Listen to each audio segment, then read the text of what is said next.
Every summer, hundreds of thousands of fans pack into Grant Park for Lollapalooza Chicago. To secure a spot on that main stage, an artist typically needs massive domestic radio play, millions in promotional spend, and years of touring the North American circuit. But on March 17, 2026, when the official lineup was released, a name appeared among the major headliners that bypassed those traditional prerequisites: SB19. This is SB19. They're a homegrown 5-member Filipino group and the recognized pioneers of P-Pop, short for Philippine pop music.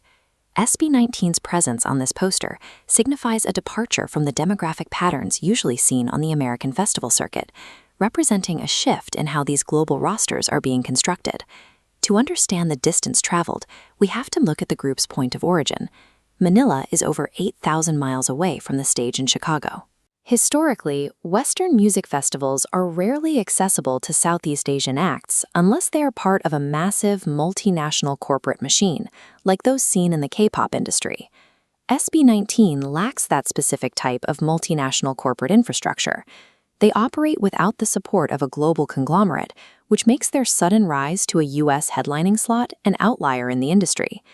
Since they lacked the traditional corporate vehicle, their ability to bridge this cultural and geographic gap suggests an entirely different mechanism is responsible for their international visibility. We can begin to identify that mechanism by tracking the digital footprint left behind the moment the Lollapalooza lineup hit the internet. This chart shows how global search volume on Google Trends surged for SB19 and Lollapalooza on March 17th. The data reveals high-intensity search traffic simultaneously illuminating across the United States and Australia. This multi-continental footprint indicates an audience that is already geographically distributed, rather than a localized fan base attempting to generate artificial hype. The intensity of this search volume validates the market interest that festival promoters are now tapping into, turning a regional act into a global commodity. That market interest is driven by A10. This fandom functions less like a group of consumers and more like a decentralized digital workforce. Immediately after the announcement, A10 launched an ambassador strategy on TikTok and X. They distributed travel guides and educational content to introduce non-fans to the group's history and music. On platforms like Reddit, the community actively manages cultural etiquette. They teach followers Filipino norms and emphasize a positive, anti-toxic approach to protect the group's reputation.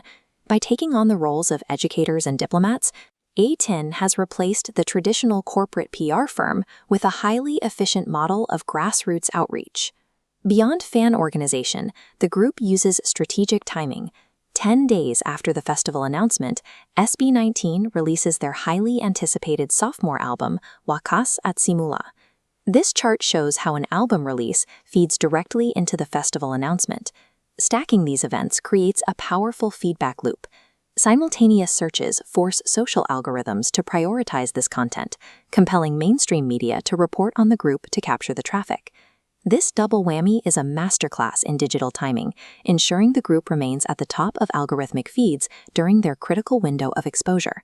This surge in visibility led to immediate coverage from established journalistic outlets, with reports from the Asian Journal News and Sunstar Cebu documenting the announcement.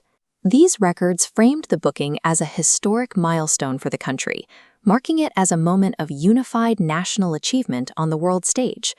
For decades, global music discovery was largely a top-down process, directed by major label distribution and Western record executives.